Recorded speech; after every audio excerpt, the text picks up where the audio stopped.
Friends, പുതിയൊരു വീഡിയോയിലേക്ക് എല്ലാവർക്കും സ്വാഗതം. ഇന്നൊരു വെണ്ടയ്ക്കാത്തോരനാണ് തയ്യാറാക്കാൻ പോകുന്നത്. നമുക്കെങ്ങനെ തയ്യാറാക്കുന്നതെന്ന് നോക്കാം. ചട്ടി ചൂടായി വരുമ്പോഴത്തേക്കും അതിലായിട്ട് ആവശ്യമായിട്ടുള്ള എണ്ണ ഒഴിച്ചു കൊടുക്കാം. കടുക് ഇട്ട് കൊടുക്കാം. കടുക് നന്നായിട്ട് പൊട്ടി വരുമ്പോഴേക്കും അരിഞ്ഞു വെച്ചിരിക്കുന്ന വെണ്ടയ്ക്ക ഇട്ട് കൊടുക്കാം.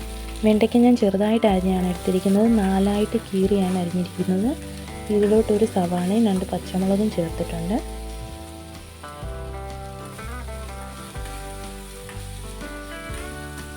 നന്നായിട്ട് ഇളക്കി കൊടുക്കുക. അതിൻ്റെ ഒരു വഴുവഴുപ്പ് മാറുന്നത് വരെ നന്നായിട്ടൊന്ന് ഇളക്കി കൊടുക്കാം.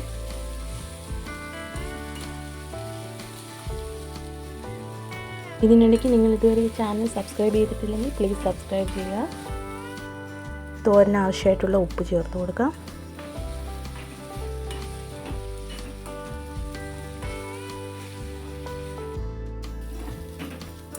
വെണ്ടയ്ക്കൊക്കെ നന്നായിട്ട് മൂത്ത് വന്നിട്ടുണ്ട്.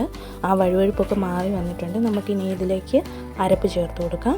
അരപ്പ് ഞാൻ തേങ്ങയ്ക്കകത്ത് മഞ്ഞൾപ്പൊടിയും വെളുത്തുള്ളിയും ഇച്ചിരി ജീരകവും ഇട്ട് അരച്ചെടുത്ത അരപ്പാണ്. ഇത് നമുക്ക് ചേർത്ത് കൊടുക്കാം. എന്നിട്ട് നന്നായിട്ട് മൂപ്പിച്ചെടുക്കാം. നന്നായിട്ട് വഴറ്റി ആ തേങ്ങയുടെ പച്ചമണമൊക്കെ മാറി നന്നായിട്ടൊന്ന് മൂത്ത് വരുമ്പോഴത്തേക്ക് നമുക്ക് ഗ്യാസ് ഓഫ് ചെയ്യാം.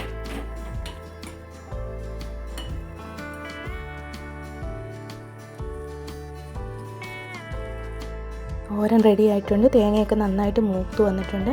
നമുക്കിനി സ്റ്റൗ ഓഫ് ചെയ്യാം. നല്ല ടേസ്റ്റി ആയിട്ടുള്ള തോരൻ റെഡി ആയിട്ടുണ്ട്. എല്ലാവരും ഒന്ന് ട്രൈ ചെയ്ത് നോക്കണേ.